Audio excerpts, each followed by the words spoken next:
السلام علیکم ورحمۃ اللہ وبرکاتہ۔ الحمد للہ الذی من علینا بالصحة الاعتقاد وطہر قلوبنا من ادران الشرک والوطنیۃ والالحاد، واشہد ان لا الہ الا اللہ وحدہ لا شریک لہ، واشہد ان محمدا عبدہ ورسولہ، اما بعد۔ عزیز طلباء، آج کے اس درس میں آپ لوگوں کے سامنے جس کتاب کو لے کر حاضر خدمت ہوں وہ ہے تیسیر مصطلح الحدیث، جس کا مؤلف ہے دکتور محمود الطحان۔ یہ کتاب نصف اول آپ پڑھ چکے ہوں، اور آج کا درس جہاں سے شروع ہونے جا رہا ہے وہ ہے فصل ثالث، یعنی مردود کی بحث۔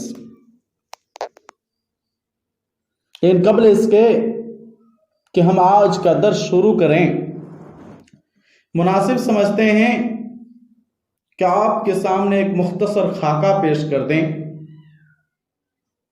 جس سے آپ کو آئندہ کے دروس سمجھنے میں آسانی ہو اور گزشتہ اسباق کی یاد دہانی ہو جائے۔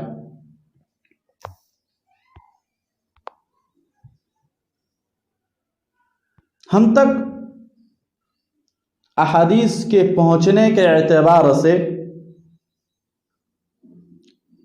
یا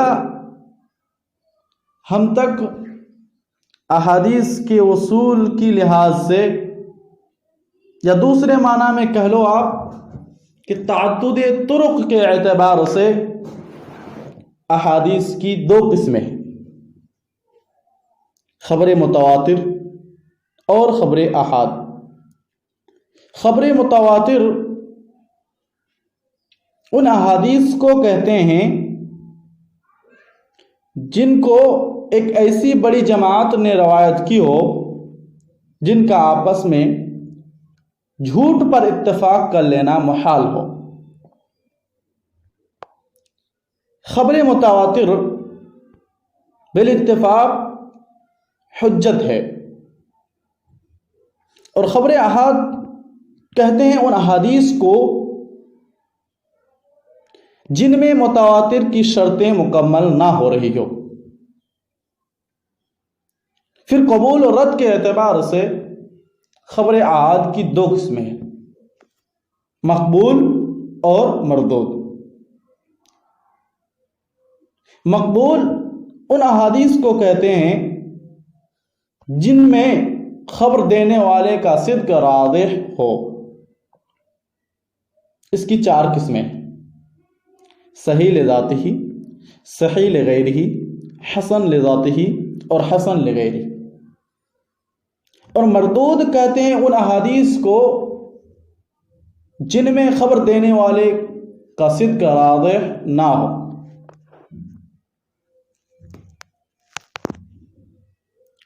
پھر مردود کی مختلف قسمیں ہیں، بلکہ ہم اگر یہ کہیں تو غلو نہ ہوگا کہ مردود احادیث کو ہم گن نہیں سکتے ہیں، تاہم اگر ان کے اسباب پر جائزہ لیں یا ان کے اسباب کا جائزہ لیتے ہیں تو ہمیں معلوم ہوتا ہے کہ ان کے اسباب بھی بہت سارے ہیں، لیکن وہ سارے اسباب دو اسباب میں ضم ہو جاتے ہیں۔ تو یہاں سے یہ بات کھل کر سامنے آتی ہے کہ مردود احادیث کی بنیادی دو وجہ ہیں یا بنیادی دو اسباب ہیں۔ پہلا سبب راوی کا سکوت، دوسرا سبب راوی پر طعن زنی۔ اور ان دو اسباب میں سے ہر اسباب کے تحت ضعیف احادیث یعنی مردود احادیث کی مختلف قسمیں مربوط ہیں۔ پہلا سبب تھا راوی کا سقوط. اگر ہم راوی کے سقوط پر غور کریں، راوی کے سقوط کو سامنے لا کر کھڑا کر دیں، تو ہمیں معلوم ہوگا کہ اس کی 3 حالتیں بن سکتی ہے. یا تو سند کے شروع سے راوی ساقط ہیں، یا بیچ سے، یا پھر آخری سند سے. اگر شروع سند سے ایک یا ایک سے زیادہ راوی ساقط ہیں تو اس حدیث کو معلق کہا جاتا ہے. لیکن اگر 20 سند سے کوئی ساقط ہو جا رہے ہوں تو وہ 2 حال سے خالی نہیں ہے. یا تو ایک 20 سند سے 2 سے زائد راوی ساقط ہیں اور وہ بھی پیدر پہ. اگر ایسا ہے تو اس حدیث کو معضل کہیں گے، اور اگر ایسا نہیں ہے تو اس کو منقطع کہیں گے. پھر منقطع کی 2 حالتیں ہیں. یا تو اس میں سقوط جو ہے، اس میں جو انقطاع ہے وہ ظاہری طور پر ہے یا پوشیدگی طور پر. تو اگر ظاہری طور پر ہیں تو اس کو ہم منقطع کا نام دیں گے. لیکن اگر ظاہری طور پر نہیں ہے تو اس کو یا تو ہم مرسل خفی کہیں گے یا پھر مدلس کہیں گے. اب رہی بات آخری سند سے ساقط ہونے کی، تو اگر آخری سند سے کوئی راوی تابعی کے بعد حذف ہو رہے ہوں تو اس کو مرسل کہتے ہیں. خلاصتاً یہ ہوا کہ سقوط راوی کے اعتبار سے مردود کی 5 قسمیں ہیں: معلق، معضل، منقطع، مدلس، مرسل. اب رہی بات راوی پر طعنہ زنی کی، تو راوی پر طعنہ زنی کے 10 اسباب ہیں، اور ان میں کچھ اسباب تو ایسے ہیں جن کے تحت کئی حدیثیں نکل کر آتی ہیں، یعنی کئی طرح کی حدیثیں پائی جاتی ہے. کچھ اسباب ایسے ہیں جن سے متعلق ایک قسم کی حدیث پائی جاتی ہے. پہلا سبب ہے کذب، یعنی جھوٹ. اگر کسی راوی پر جھوٹ کی طعنہ زنی ہو، یعنی اگر کوئی راوی جھوٹا ہو تو اس کی حدیث کو ہم موضوع کہیں گے. اور اگر کوئی راوی جھوٹا نہ ہو لیکن جھوٹ کی تہمت اس پر ہو تو اس کی حدیث کو ہم متروک کہیں گے. اور اگر کوئی راوی ایسا ہے جس میں فحش غلط کاری کی طعنہ دی جاتی ہے کہ وہ فاحش غلطیاں کرتے ہیں تو اس کی حدیث کو منکر کہیں گے. اسی طرح اگر کوئی راوی غفلت کا شکار ہو تو اس کی حدیث کو بھی منکر کہیں گے. اسی طرح اگر کوئی راوی فاسق ہو، فسق و فجور کا مرتکب ہو تو بھی اس کی حدیث کو ہم منکر کہیں گے. چھٹا سبب وہم کا ہے کہ اگر کوئی راوی وہم کا شکار ہو تو اس کی حدیث کو ہم معلل کہیں گے، یعنی معلل کہیں گے. اور اگر کسی حدیث میں کوئی مخالفت پائی جائے تو وہ کئی حال سے خالی نہیں ہے. یا تو اس کے سیاق میں مخالفت پائی جا رہی ہے. اگر سیاق میں مخالفت پائی جا رہی ہو تو پھر وہ 2 حال سے خالی نہیں، یا تو سیاق سند میں یا تو سیاق متن میں. اور سیاق سند میں اگر وہ مخالفت پائی جا رہی ہے تو اس کو ہم مدرج الاسناد کہیں گے.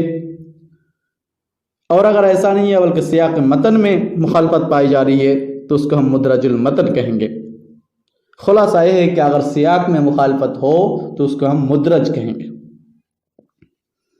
اور اگر تقدیم و تاخیر میں مخالفت پائی جا رہے ہوں تو اس کو مقلوب کہیں گے.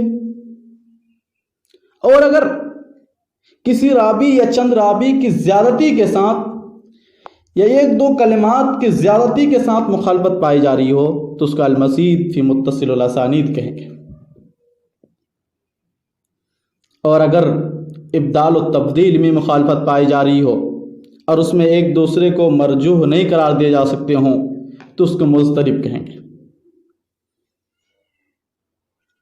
اور اگر سیاق کی سلامتی کے باوجود حروف میں تبدیلی پائی جا رہی ہو، حروف میں تغیر پایا جا رہا ہو، حروف میں مخالفت پائی جا رہی ہو، تو اس کے احادیث کو ہم دو نام سے موسوم کر سکتے ہیں.